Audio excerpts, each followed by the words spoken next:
하나님 말씀 오늘 마태복음 6장 9절로 10절 두 절만 읽도록 하겠습니다. 우리 한 목소리로 같이 읽도록 하겠습니다. 시작. 그러므로 너희는 이렇게 기도하라.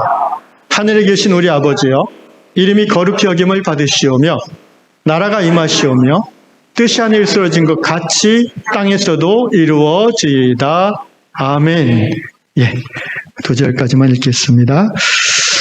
계속해서 우리가 주 기도문을 가지고 하나님의 말씀을 나누고 있습니다.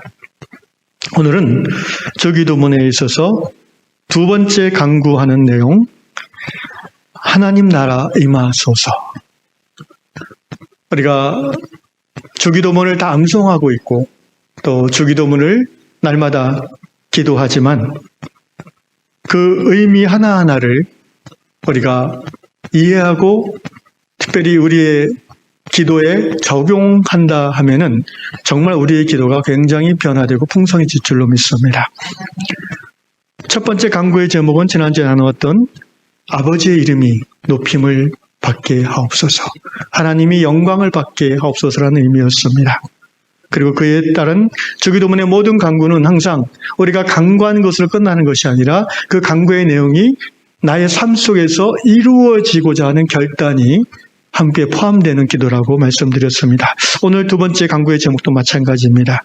따라해 봅시다. 하나님 나라, 하나님 나라, 임하소서. 우리가 좀 전에 찬양 가운데 계속해서 이 기도를 드렸습니다. 영어 성경에는 May your kingdom come 이렇게 기도 써 있습니다. 하나님 나라라는 이 말씀, 이 단어가 천국이라는 단어보다 낯설다고 느끼신다면 오늘 이 예배의 말씀 속에서 여러분이 신앙의 한 부분이 변화되어야 된다고 생각하시면 되겠습니다.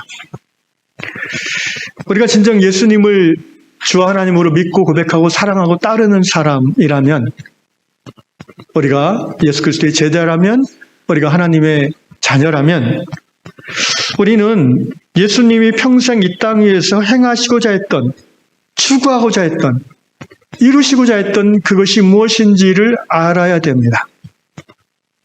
단지 내가 예수를 주 하나님을 고백합니다, 예수님 사랑합니다, 예수님 존경합니다, 영광 받으소서 에서 끝나는 신앙은 삶의 실천이 이루어질 수 없는 신앙인 것입니다.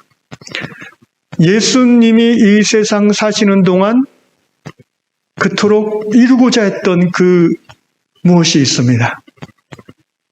그것을 성경은 하나님의 나라라고 분명하게 표기했습니다. 하나님 나라. 우리가 정말 예수님을 사랑하는 사람들이라면 그분이 그렇게 이루고자 했고 또 이루었던 그 하나님 나라와 우리의 삶이 분리될 수 없습니다. 그분이 이루시고자 했던 그 하나님 나라가 우리 삶의 목표, 목적이 되어야 됩니다. 그런데 하나님 나라라는 이 단어 자체가 생소하다면, 또는 이 단어 자체에 대해서 우리가 굉장히 협소한 이해만 갖고 있다면 우리의 삶이 그 나라를 추구하기가 쉽지 않겠습니다. 예수님이 가르쳤던 핵심 주제가 한마디로 하나님 나라라고 하는 데에는 교파와 종파를 떠나서 거의 모든 신학자들이 동의합니다. 이 하나님 나라라는 표현은 우리말 성경에 번역되기를 하늘나라, 천국, 하나님의 나라 등으로 다양하게 번역이 됐지만 원어는 똑같이 헬바슬레이아 투 데오, 하나님의 왕국이란 뜻입니다. 마태복음에 천국이라는 말로 37번이나 나옵니다. 공관복음 전체에 걸쳐서 39번이 나오고요. 마태복음에 자꾸 천국이라고 나오는 이유는 하나님 나라라고 안 그러고 천국, 그러니까 한자 말이잖아요. 이걸 우리말로 풀면 이게 하늘나라입니다. 왜 그러냐면 마태복음은 유대인들을 주 대상으로 기록했기 때문에 유대인들은 하나님이라는 단어를 입에 담는 것을 금기시했습니다. 그래서 하나님의 나라라는 표현을 안 쓰고 하늘나라, 바슬레이아 우라노스, 이렇게 하늘나라, 우라노스라는 단어를 썼어요. 근데 의미는 그것이 결국 하나님의 나라입니다. 예수께서 처음 공생애를 시작하셨을 때 했던 첫 번째 선포가 무엇인지 기억하십니까? 회개하라, 하나님의 나라가 가까웠느니라. 그보다 6개월 앞서 예수님을 이 땅 위에 소개해 주러 온 사명자 세례요한도 동일한 선포를 했습니다. 회개하라, 천국이 하나님 나라가 가까웠느니라. 예수님은 마태, 마가, 누가, 요한복음에 보면 비유를 많이 사용하셨는데 대부분의 비유가 이 하나님 나라를 설명하는 비유였다는 것을 아셔야 됩니다. 혹시 지금 머릿속에 한번 떠올려 보십시오. 하나님 나라에 대한 예수님의 내용 설명 비유가 무엇이 있겠습니까? 언뜻 떠오르는 것으로 밭에 묻어둔 보화의 비유도 있고요. 극히 값진 진주를 찾아 헤매는 진주 상인의 비유도 있고요. 그다음에 잡은 고기를 그물에서 꺼내는 비유도 있고요. 가라지 비유도 있고요. 여러 가지 수십 가지의 설명. 공간복음을 찬찬히 읽어보면 하나님 나라를 빼놓고는 내용이 채워지지가 않습니다. 더군다나 예수께서 부활하시고 승천하시기 전에 40일을 제자들과 함께 다니셨는데 부활하신 후에도 그리고 40일 동안 제자들과 함께 있는 동안에도 주로 가르치는 핵심 주제가 뭐라고 나옵니까? 사도행전에 보면 하나님 나라 일을 가르치셨더라 되어 있어요. 이 정도면은 예수님이 이 세상에 오신 목적 자체가 하나님 나라라는 것을 아무도 부인할 수 없어요. 누가복음 4장에 예수님의 출사표라고 일컬어지는 주의 성령이 내게 임하셨으니 이는 가난한 자에게 복음을 전하게 하시려고 나를 보내사 포로된 자에게 자유를, 눈먼 자를 보게 하며 갇힌 자를 놓이게 하며 주의 은혜의 해를 선포하게 하시니 이 내용이 바로 하나님 나라가 이 땅에 임한다는 내용과 같은 내용입니다. 이렇게 짧게 설명해도 이제 이 자리에 있는 우리 모두는 하나님 나라, 예수님이 평생 추구했던 것, 하나님이신 그분이 이 세상에 오셔서 이루고자 했던 것, 그게 하나님 나라구나. 그럼 우리가 알고 있는 천국 가는 거하고는 이게 어떻게 다른 거지? 여러분 생각하시지 않겠습니까? 제가 지난주 수요일 날 말씀드렸죠. 생각하는 성도가 신앙에서 성장한다고 말씀드렸습니다. 오늘 여러분이 여기서 듣고 그냥 머릿속에서 끝내면은 이것이 여러분의 성장에 도움이 안 됩니다. 그러나 오늘 들었던 이 말씀을 여러분이 직접 성경을 찾아보면서 마치 베레아 성도들처럼 사도 바울께서 칭찬하셨죠. 베레아 성도들을 칭찬했습니다. 그 칭찬한 이유는 뭐예요? 듣고 집에 가서 이것이 과연 그러한가? 오늘 목사님 말한 게 정말인가? 맞나? 성경을 찾아보고 자기가 직접 확인했다고 그랬어요. 나중에 언젠가 시간이 되면은 그럴 기회가 되면은 이렇게 말씀을 듣고 오후 시간에 이렇게 또 모여서 이 말씀에 대한 질문을 또 대답하는 그런 시간을 가져도 좋을 것 같습니다. 어쨌든 오늘 우리가 예수를 믿고 따르는 자라고 했을 때 우리는 우리 삶의 목적이, 우리 교회의 목적이, 그리고 이 세상 가운데 역사하신 하나님의 목적이 바로 하나님 나라라는 것을 명심해야 될 것입니다. 따라합시다. 우리 삶의 목표는 예수의 하나님 나라. 우리 교회의 목표는 예수의 하나님 나라. 아멘. 그럼 하나님의 나라는 그 개념이 뭔가? 우리는 너무나 교회 다니면서 신앙생활하면서 천국이라는 얘기는 많이 들어봤어요. 그럼 하나님 나라와 천국은 다른가? 다른 게 아니에요. 전혀 아니에요. 전혀 같아요. 한국 교회에서 이 하나님 나라 천국 개념이 굉장히 축소돼서 나눠졌어요. 항상. 다른 말로 하면 개인화, 내세화된 하나님 나라 개념만 강조해서 가르쳤어요. 쉽게 말해 우리가 죽어서 천국 간다라는 생각만 자꾸 갖게 돼요. 솔직히 지금 여러분도 들으면서 하나님 나라 그러면 잘 안 왔지만 개념이 천국 그러니까 쏙 들어오시죠. 우리가 죽어서 가는 하나님이 계신 그곳. 그런데 제가 지금 생각이 나는데 제가 유양교회 작년에 처음 와서 설교할 때 이 주제를 얘기했던 것 같습니다. 아무도 기억 못하실 것 같지만 저는 기억이 납니다. 그때도 이 말씀을 드렸던 것 같아요. 성경이 말하는 예수님이 추구했던 하나님 나라는 지금 우리가 막연히 생각하는 죽어서 가는 어떤 공간적인 정태적인 장소가 아니라는 것을 오늘 이 시간에 다시 한번 확실하게 여러분이 깨닫기를 원합니다. 하나님의 나라, 이 바실레아라는 헬라어만 정확하게 번역하면 킹덤이란 말입니다. 킹덤, 왕국이란 말이에요. 그러니까 하나님의 왕국이에요. 그래서 이 왕국, 하나님의 나라, 하나님의 왕국이라 했을 때의 핵심 개념은 영토, 백성, 주권 이 세 가지, 우리가 보통 나라의 3요소가 그거잖아요. 중학교 사회 시간에 배웠습니다. 영토, 주권, 백성. 근데 하나님의 나라라고 했을 때 핵심 개념은 주권이에요. 주권. 다스림. 다스리는 권세가 누가 다스리는가가 핵심이에요. 자, 하나님의 나라는 누가 다스려요? 하나님이 다스려요. 그게 하나님 나라의 핵심 개념이에요. 우리가 죽어서 가는 그곳도 하나님의 나라인 것은 거기에 누가 다스립니까? 그러니까 하나님 나라예요. 그런데 그럼 지금 우리가 살아서는 하나님 나라가 우리에게 없습니까? 아니죠. 자, 예수 믿고 죄사함 받아 하나님의 자녀된 사람은 하나님의 다스림을 받습니까? 안 받습니까? 받죠. 그러면 하나님 나라가 임한 것입니다. 그 사람에게. 예수께서 하나님 나라는 너희 가운데 있느니라. 아멘. 그럼 예수 믿고 하나님 나라가 된 한 사람, 나와 너가 모였어요. 그럼 우리가 모여서 하나님의 다스림을 받을까요? 아니면 거절할까요? 하나님 다스림 받으려고 하겠죠. 안 받으려고 그래요? 그럼 교회 아니에요, 그거는.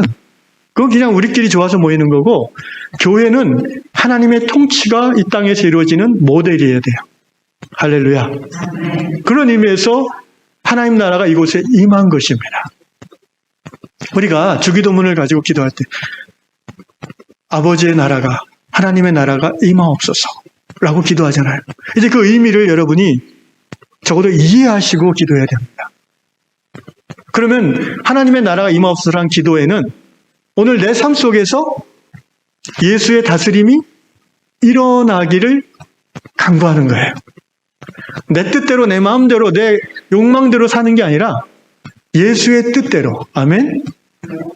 뭔가 성령이 양심에 쿡 찌르면은 그래, 내가 아침에 기도했지, 이렇게 하는 거예요. 그게 하나님 나라가 임하옵소서라는 기도의 내용이에요. 내 삶에 좀 더 나아가서 우리 유향교회 안에 그걸로 끝일까요?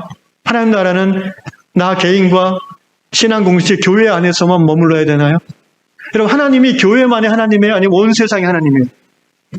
네, 온 세상 우주와 피조 세계를 다 창조하신 주인, 다스리시는 그분이 바로 우리 하나님이세요.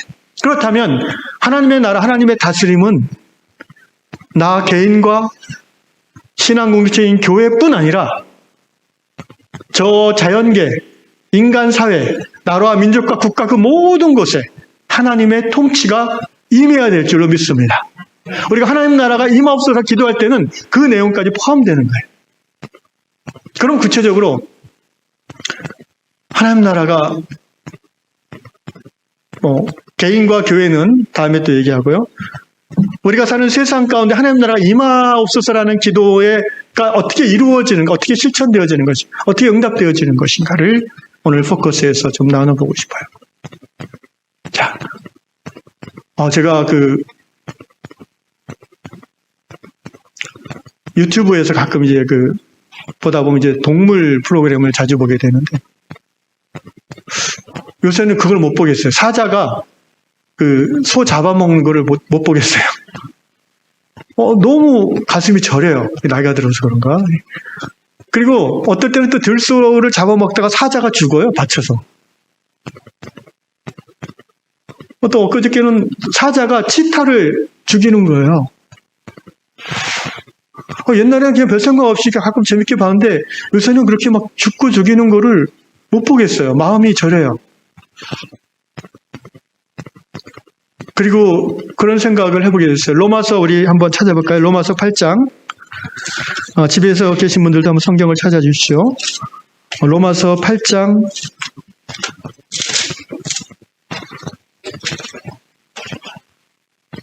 18절로부터 제가 읽겠습니다. 로마서 8장 18절. 생각하건대 현재의 고난은 장차 우리에게 나타날 영광과 비교할 수 없도다.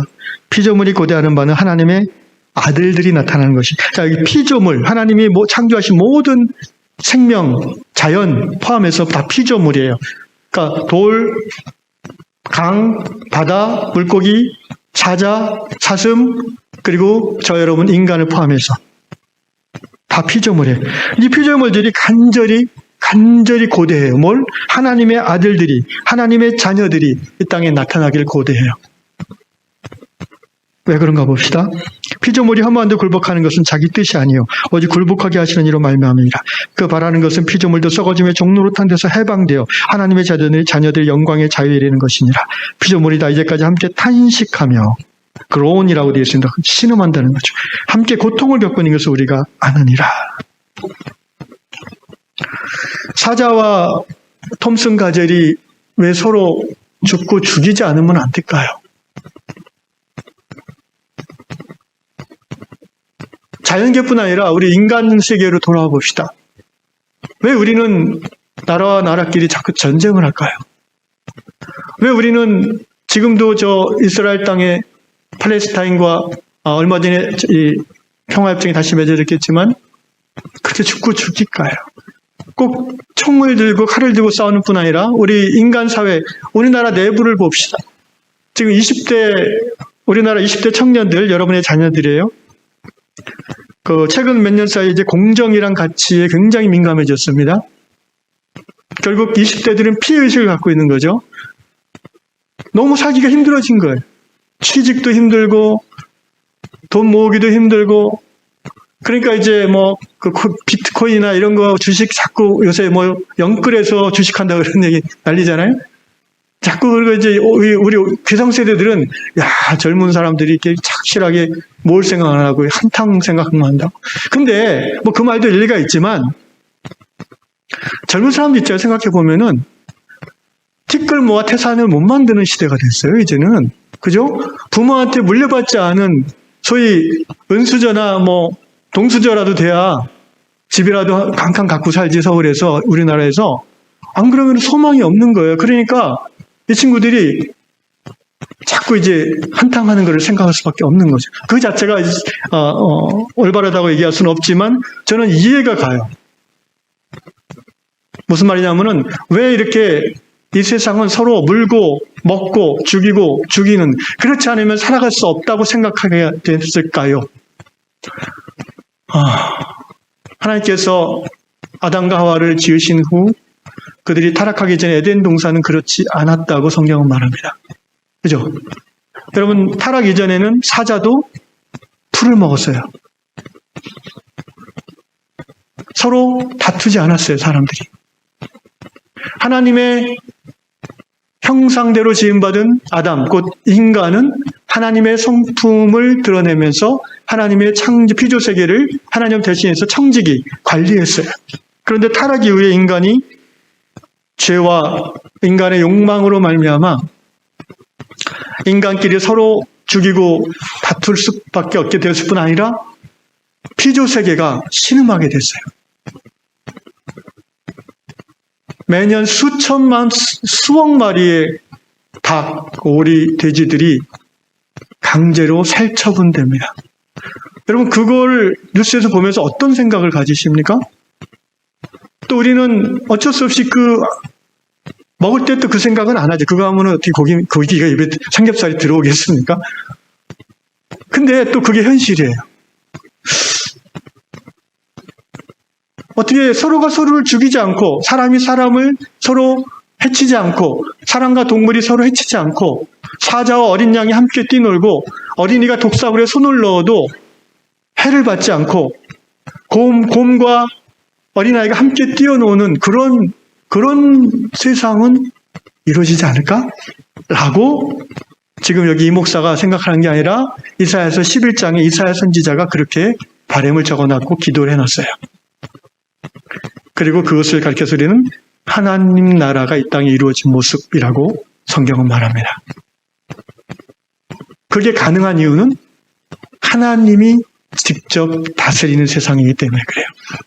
여러분, 우리가 죽어서 간다고 하는 그 하나님 나라 천국이 왜 천국이냐면은, 왜 하나님 나라냐면은 하나님이 직접 다스려요. 그래서 그곳에서는 요한계시록 보니까 어떻게 돼 있어요? 더 이상 눈물이 없대요. 아픔이 없대요. 고통이 없대요. 왜? 완전하신 하나님, 사랑의 하나님, 공평하신 하나님이 친히 다스리기 때문에, 여러분, 우리가 억울해서 눈물 나는 거 아니에요? 근데 왜 억울해요? 불공평하니까 억울한 거예요. 유전, 무죄, 무전, 뭐예요? 무전, 유죄. 누구는 똑같은 프로포필을 상습적으로 복용해도 그냥 벌금 5천만 원을 끝내요. 벌금 최대치가 5천만 원이잖아요. 근데 만약에 우리 같이 평범한 사람이 프로포필 상습범으로 잡히면요, 실형 받는 게 대부분이겠죠. 여러분, 법은 공평하기 위해서 만들었지만 분명한 한계가 있다는 것을 우리가 받아들여야 됩니다. 왜냐하면 그 법을 적용하는 사람들이 사람이기 때문에 그래요. 죄인이기 때문에 그래요. 율법은 그래서 우리를 구원할 수 없어요. 여러분, 정과는 교회를 구원할 수 없습니다. 하나님의 통치가 깊이 임할수록 교회는 교회다워질 수 있는 것입니다. 그래서 우리가 아버지의 나라가, 하나님의 나라가 임하옵소서라고 기도할 때에 우리는 내 개인의 삶과 우리 가정과 이 신앙 공동체 안에서 이루어지는 모든 일들 가운데, 그리고 우리가 발붙이고 살고 우리의 자녀들이 살고 우리의 다음 세대들이 살아야 될 이 대한민국 사회 안에, 더 나아가서 5대양 6대주 가운데에 하나님의 다스리심이 임하기를 기도하는 것입니다. 우리가 정치의 현장에 나갈 수도 없고 뭔가 경제 현장에 직접 뛸 수도 없지만 기도는 할 수 있지 않습니까? 아멘? 이 천국이 개인화되고 내세화됐다는 것이 굉장히 기독교를 약화시켰습니다. 아주 치명적으로 약화시켰어요. 원래 성경이 말하는 하나님 나라 천국은 그런 개념이 아니에요. 아주 일부분의 개념이 전부인 것처럼 포장돼서 소위 내세적 신앙, 현실 도피적 신앙, 교회 안에서와 세상에서 삶이 전혀 다른 신앙으로 이상한 크리스찬들을 만들어버렸어요. 세상이 바뀌지 않으면요, 우리의 신앙도 지킬 수 없습니다. 나는 예수 믿고 경건하고 거룩하게 살아갈 수 있다고 치십시다. 우리 자녀는 어떻게 합니까? 인터넷만 열면은 음란물이 떠도는 이 시대에 사회가 바뀌지 않으면 우리 자녀들이 어떻게 건강한 영혼과 건강한 생각을 할 수 있겠어요? 착각하면 안 돼요. 우리 교회만 평안하면 되지. 우리 가정만 잘 되면 되지. 잘 될 수가 없다니까요. 왜? 우리가 발붙이는 사회가 썩어버리고 병들어버렸기 때문에. 예를 들어 보겠습니다. 어떤 교회 장로님이, 이게 실제 그 장로님이 그런 분이 있었는데, 집에는 이제 신문에도 크게 났어요. 스캔들인데. 무기 만드는 회사를 운영하는 장로님이 있어요. 뭐 군수산업. 실제 있잖아요. 우리나라에. 모든 나라에 있잖아요. 기업이에요. 기업체예요. 근데 이 장로님과 얼마나 신앙이 좋겠습니까? 얼마나 새벽기도 열심히 하시겠습니까? 그런데 이분이 새벽기도 나와서 뭐라고 기도해야 될까요? 주여, 아버지 하나님, 우리 회사 무기가 많이 팔리게 해주시옵소서. 기도해야 되지 않겠어요? 회사 자기 사장님인데. 그러면 무기가 많이 팔려면 어떻게 해야 돼요? 주여, 저 중동 지역에 전쟁이 나서 우리가 만드는 기관총과 탱크와 이런 것들이 잘 팔리게 해주십시오. 할렐루야. 목사님은 거기다 아멘 될지어다 이렇게 또. 이게 교회예요. 근데 이게 제대로 된 믿음의 고백이에요? 생각해 보셔야 돼요. 자, 우리 요양공동체에 그런 분이 없는 걸 알고 있는데, 아주 그 잘 나가는 소주 만드는 회사에 임원이 있다고 칩시다. 새벽기도 나와서 어떻게 기도해야 되겠어요? 주님, 우리 회사 매출이 늘게 하여 주시옵소서라고 기도할까요? 전 국민이 소주를 사랑하게 하여 주시옵소서 그렇게 기도할까요? 아니면은 우리 회사 매출이 좀 줄더라도 우리 전 국민이 소주를 좀 멀리하게 해 주시옵소서 그렇게 기도해야 될까요? 이거 굉장히 딜레마예요. 현실적인. 담배 만드는 회사 다니는 분 혹시 없어요? 음란물 만드는 IT 회사, 게임 만드는 회사. 이게 우리 삶의 현실입니다, 지금. 거기 하나님 나라가 어디 있어요? 거기 예수님의 통치가 어디 있어요? 목사님, 그런 거는 그냥 세상은 세상이고 교회는 교회죠. 저는 그런 교회는 안 나갈 거예요. 저는 그런 하나님은 안 믿어요. 왜냐하면 성경이 말하는 하나님이 아니기 때문에. 우리가 사랑하시는 예수 그리스도는 하늘 보좌를 버리시고 이 죄악 많은 세상 가운데 당신이 사람으로 오신 분이잖아요. 왜 오셨겠어요? 그분이 우리를 구원하시고자. 뭐로부터? 죄와 사망으로부터. 하나님 나라를 이 땅에 이루시고자. 그런데 그 예수를 믿고 따른다는 우리가 세상은 세상이고 회사는 회사고 교회는 교회죠. 그런 얘기 하시면 안 돼요. 그러면은 예수님 믿는 거 고려해 보셔야 돼요. 어떤 교수님이 그러시더라고요. 나는 강단에 올라갈 때는 성경은 내려놓고 올라간다. 그분도 많이 고민해서 그런 얘기 하신 것 같아요. 생물학과 교수님이었거든요. 진화론을 가르쳐야 되는데. 요새는 좀 이제 다른 여러 가지 학설들이 있어서 교수님이 좀 다르게 했을 수도 있겠지만 저도 옛날에 그런 이야기를 들었어요. 여러분, 신앙은 삶이에요. 아멘? 내 신앙이, 내 기독교 신앙이 종교는 우리 삶을 구성하는 여러 영역 중에 하나일 뿐이에요. 내 신앙은 종교다라고 생각하시는 분은 예수 생명 깊이 아직 모르는 거예요. 신앙은 삶이고, 신앙은 나의 일부분이 아니라 뭐예요? 나의 존재의 중심이에요. 아멘. 하나님 나라 임하옵소서라고 우리가 날마다 기도한다면 우리는 피조물의 탄식을 들어야 돼요. 아까 로마서 읽었던 말씀이잖아요. 여러분, 그 사자가 톰슨가재를 잡아먹어야지 사니까 사는 거죠. 근데 얼마나 그렇게 안 살면 안 될까요? 막 그런 생각이 드는 거예요. 왜 그들이 그렇게 서로 육식동물, 출축동물 잡아먹게 됐어요? 아담의 타락 이후에 그렇게 된 거예요. 궁극적으로 그래서 예수님이 빨리 오셔야지 이게 해결이 돼요. 아멘. 예수님이 오시기 원하지 않으십니까? 예수님이 오시면은 이 세상이 끝나는 건데요. 이 세상은 끝내도 우리 세상은 끝나지 않죠. 할렐루야. 마라나타. 아멘 주여 오시옵소서. 하나님 나라가 임하옵소서라는 그 기도의 끝에는 예수님의 재림이 있는 것입니다. 그러나 그때까지 우리가 그럼 손 놓고 있을 것인가? 그냥 입으로 기도만 하고 있을 것인가? 아니죠. 그렇지에 대해서는 안 되는 것을 우리가 압니다. 첫째, 우리는 우리 개인의 심령 가운데 하나님 나라가 임하기를 기도하고 또 그렇게 살아야 될 책임이 있는 것입니다. 항상 시작은 나부터죠. 항상 시작은 너부터라고 하면은 변화가 일어나지 않아요. 그죠? 시작은 나부터예요. 내 심령에 예수 그리스도의 통치를 거부하고 내 욕망을 따라 살고자 하는 모든 악한 가치관, 생각들, 욕심들, 이것들이 아침마다 십자가에 못 박혀야 되는 거죠. 할렐루야. 나의 욕망이 아니라 하나님의 뜻, 하나님의 다스림 아래 내가 말하고 돈 쓰고 돈 벌고 쇼핑하고 놀러 다니고 해야 되는 거죠.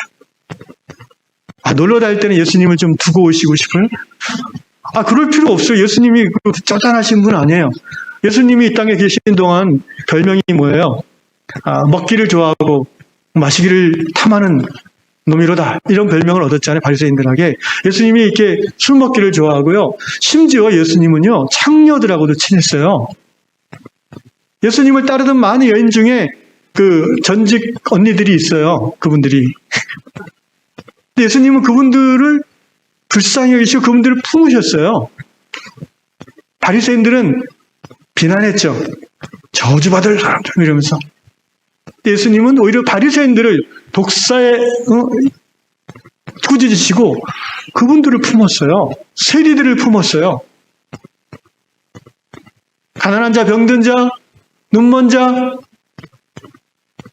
하나님의 통치를 받기를 갈망하지만 사회 구조적인 악의 체제 때문에 통치 아래 못 들어가는 자들. 그래서 마태복음에서 예수께서 심령이 가난한 자는 복이 있다고 하신 거예요. 왜? 천국이, 하나님 나라가 저희 것입니다. 여러분, 미안한 말씀이지만요, 인간 역사 속에서 항상 상위 1%에 속하는 권력과 부여함을 누렸던 상위 10%도 좋아요. 어쨌든 그런 분들 중에서는 하나님의 통치를 받던 사람이 거의 없어요. 우리가 재벌 아닌 것을 감사하십시오. 아멘? 아직도 빌딩주 되고자 하는 갈망이 있으십니까? 여러분, 1,000억짜리 빌딩 하나 주시면 그거 관리할 자신 있어요? 저는 없어요. 그거 있으면 목회 안 할 것 같아요. 왜냐면 한 달에 몇십억씩 들어올 텐데 그거 가지고 제 분량은 그렇게 크질 않아요. 한 50억짜리는 괜찮아요. 그러면 흔들리지 않고 열심히 또 사역할 수 있을 것 같아요. 재벌되는 거 여러분 축복이 아니에요. 저주예요. 저주일 확률이 굉장히 많아요. 뭐 특별한 집안에서 귀족에 태어난 거? 영국이나 유럽의 왕실사를 읽어보시면은 그게 얼마나 축복이 아니라 저주인지를 알 수가 있어요. 하나님의 통치는요, 가난한 심령만이 받을 수 있어요. 내가 아는 게 많고, 가진 게 많고, 누리는 게 많고, 높은 위치에 있으면요, 자연스럽게 교만해져요, 인간은. 그렇지 않아요? 교만해져요. 교만한 마음은 가난한 마음과 반대되는 마음이에요. 종교적인 어떤 교회 율법 구조 안에서는 복종하는 척하고 할 수 있지만 실제 그 마음 깊은 곳에서는 자기 마음대로 사는 거예요.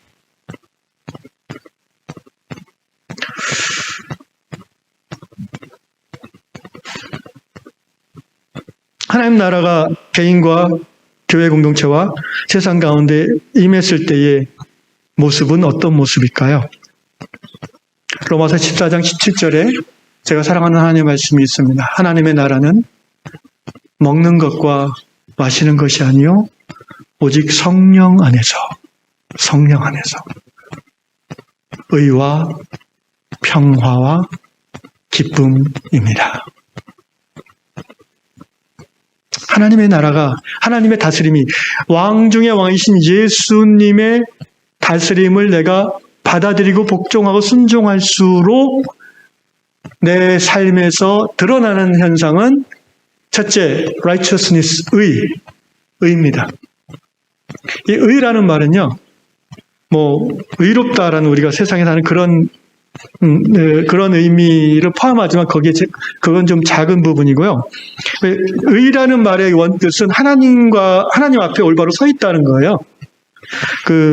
세이어스 헬라어 사전 찾아보면 이 디카이오시네라는 이 헬라어는 하나님 앞에서 바르게 서는 것이라는 뜻입니다.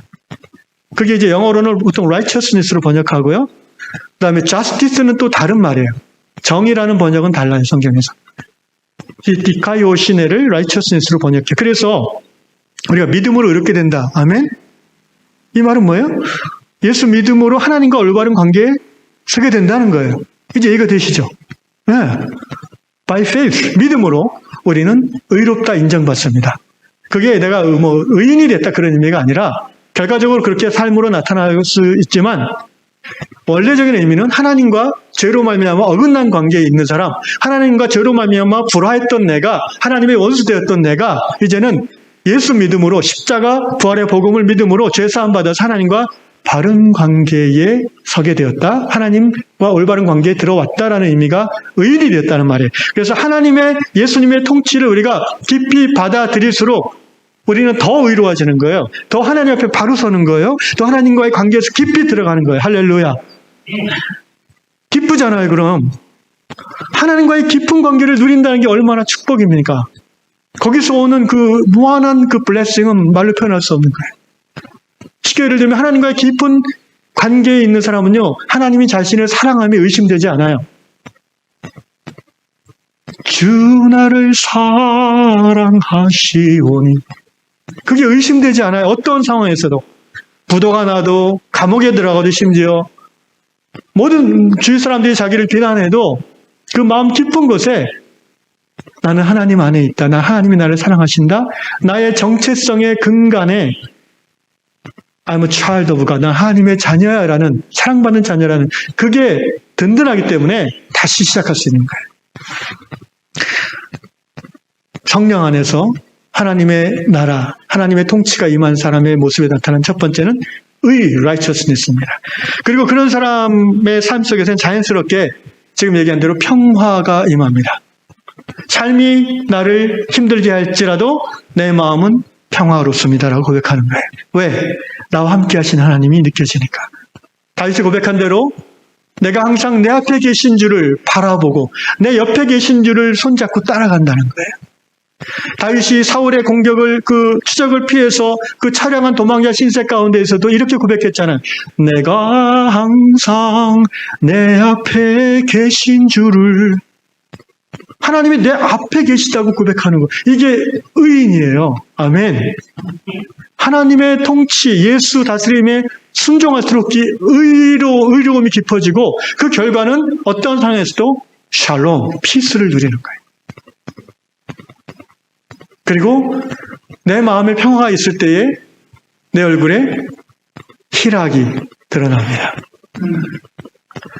마음이 떼째째하고 늘 불안한데 웃는 거는요 정말 고역이에요. 그렇지 않아요? 여러분 혹시 교회 생활하시면서 가끔 그런 경험 있을 거예요. 아침에 올 때 한판 하고 왔는데 웃기 교회 들어오면서 서로 씩 웃고 들어와야 되잖아요. 할렐루야. 근데 한판 하고 왔어도 차 몰고 오는 동안에 각각 하나님 앞에서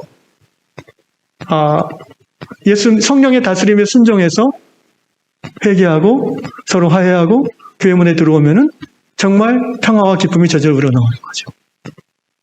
성령께서 우리에게 날마다 촉구하시는 게 뭐예요? 예수님의 다스림에 순종하라는 거예요. 하나님의 말씀을, 예수의 말씀을 떠올려준다고 그러잖아요. 그거 왜 떠올려 주시겠어요? 그 말씀 순종하라는 거예요. 그 말씀 중에 에베소서 4장 분을 내어도 죄를 짓지 말고 해가 지도록 분을 어떻게 하라? 품고 자라? 그래서 아침에 또 싸워라? 아니죠. 해가 지도록 분을 품지 말라 라고 성령께서 깨우쳐 주시고 거기에 순종하는 게 예수 통치 하나님 나라가 내 안에 임하는 거죠. 그런 성도 한 사람, 두 사람, 10사람, 20사람, 50사람이 모이는 곳이 바로 우리 요양 공동체가 되어야 될 줄로 믿습니다. 우리 예수 그리스도의 몸된 우리 요양교회가 하나님 나라의 통치 아래 1년, 2년, 5년, 10년이 지나면서 더 깊이 들어가시기를 주의 이름으로 축원합니다. 그래서 우리가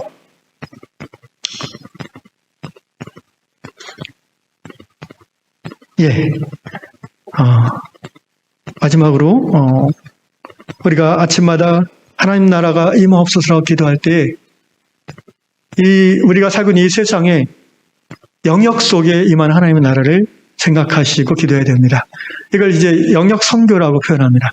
선교는 뭐 아프리카, 아시아 뭐 이런 가난한 사람 복음 전하는 것만 선교가 아니고요.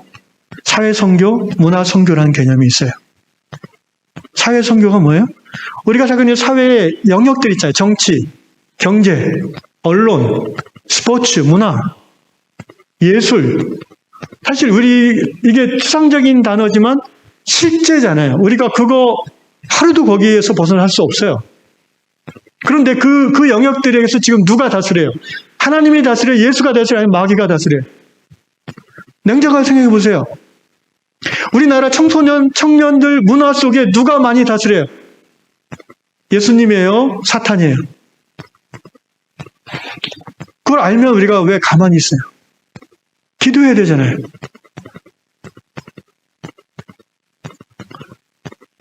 인터넷에 범람하는 음란물이 왜 그게 여기까지 왔어요? 여러분 이 스마트폰 참 편리한 문명기기지만 이 스마트폰만큼 인류를 단번에 휘어잡은 문명기기가 없어요. 굉장히 조심하면서 써야 될 부분이 이겁니다. 편리한 만큼 조심해야 돼요. 4학년, 5학년 되면은 벌써 여기 이걸 통해서 음란물을 접한대요. 절반 가까이가. 누가? 옆집 애가. 누가? 집사님 딸이. 우리 애는 아니지. 착각하지 마세요. 요새같이 교회도 안 나오는데 애들이 학원과 학교 집에서 그런 거 얘기하겠어요? 엄마 오늘 나 음란물 봤다? 그렇게 얘기하겠어요? 우리 정신 차려야 돼요. 하나님 나라가 임하옵소서. 그 기도할 때 여러분의 자녀가 살고 있는 이 시대, 이 현실을 생각하시고 기도해야 됩니다. 말씀을 정리하겠습니다.